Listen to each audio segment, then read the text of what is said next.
अटल सेना द्वारा आज निसी होटल में प्रेस कॉन्फ्रेंस का आयोजन किया गया, जिसमें अटल सेवा के राष्ट्रीय अध्यक्ष जीपी त्रिपाठी ने कहा कि अटल सेवा एक सामाजिक संगठन है जो अटल बिहारी वाजपेयी जी के विचारों पर चलने का काम कर रही है। आज हमारा देश 2024 के चुनाव का उत्सव मना रहा है। पिछले चुनाव से बिल्कुल अलग है।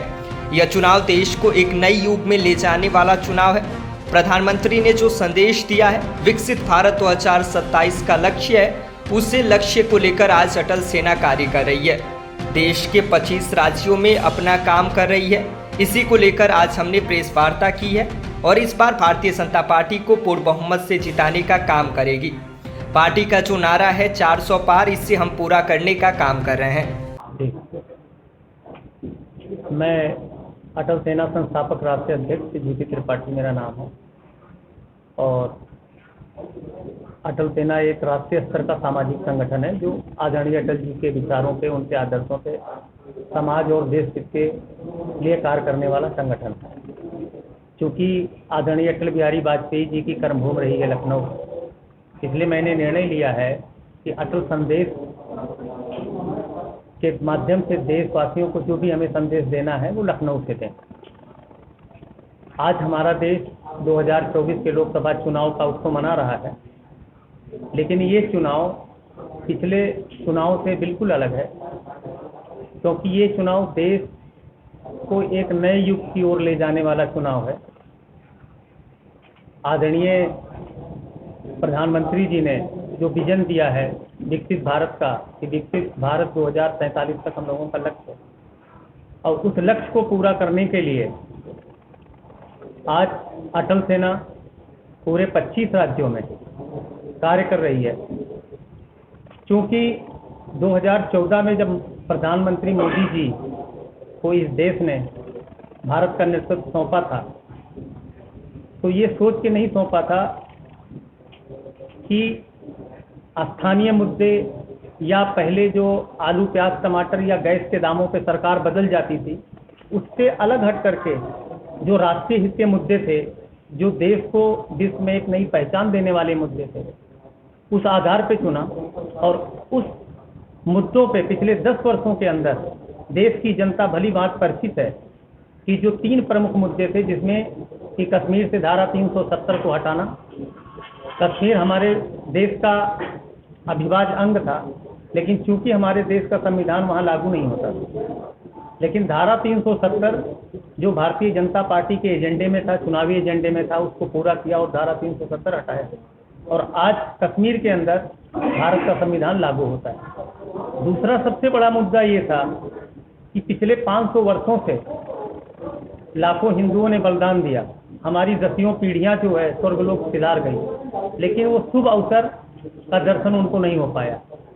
और ये कहने में बहुत आसान है, लेकिन ये मुद्दा इतना महत्वपूर्ण मुद्दा था जो विश्व के सनातन प्रेमियों के लिए एक विलक्षण जो है अवसर था, जो कभी किसी ने सोचा नहीं था। उसको साक्षात जो है आज भगवान प्रभु श्री राम जी का मंदिर, भव्य मंदिर बना के, और प्रभु श्री राम जी वहाँ स्थापित हुए।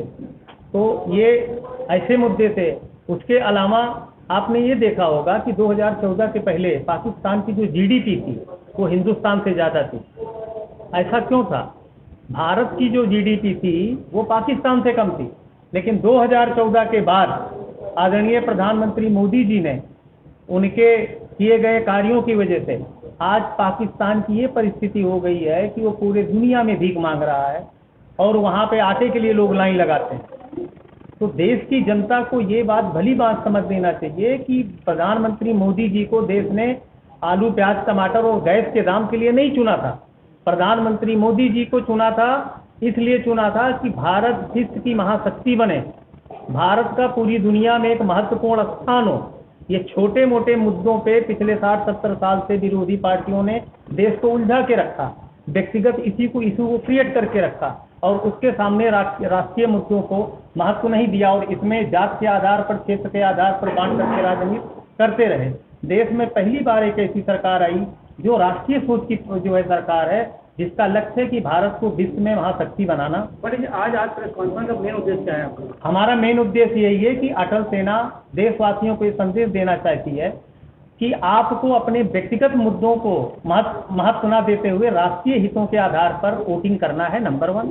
दूसरा सबसे बड़ा ये है कि अभी भी हमारे देश के अंदर आज़ादी के 75 साल पूर्ण होने के बावजूद भी 50 से 60% वोट होता है, जबकि निर्वाचन आयोग जो कि भारत सरकार के खर्चे पे जो है चुनाव व्यवस्था का संचालन करती है, 40% हमारा जो है धन अपव्यय हो जाता है, क्योंकि जो भी व्यवस्था होती है चुनाव की उसमें मतदाता सूची किस तरह से कार्य करेंगे?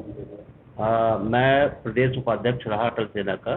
प्रदेश उपाध्यक्ष रहते हुए जो हमें कुछ दिशा निर्देश हमारे राष्ट्रीय अध्यक्ष की तरफ से मिला था, मैंने उसका निर्वहन करने का प्रयास किया। उसमें शायद मुझे राष्ट्रीय अध्यक्ष जी को लगा कि ये कार्य कर सकते हैं, संगठन में बहुत अच्छा कार्य कर सकते हैं, संगठन का कार्य निर्वाह कर सकते, जो हमारा पार्टी दिशा निर्देश रखती है। तो उसके औचित्य पे आज हमें बड़ा हर्ष का विषय है कि राष्ट्रीय अध्यक्ष जी मेरे बीच में भी हैं। आज उनके हाथों में पत्र स्वीकार कर रहा हूँ, ये मेरे लिए हर्ष की बात है।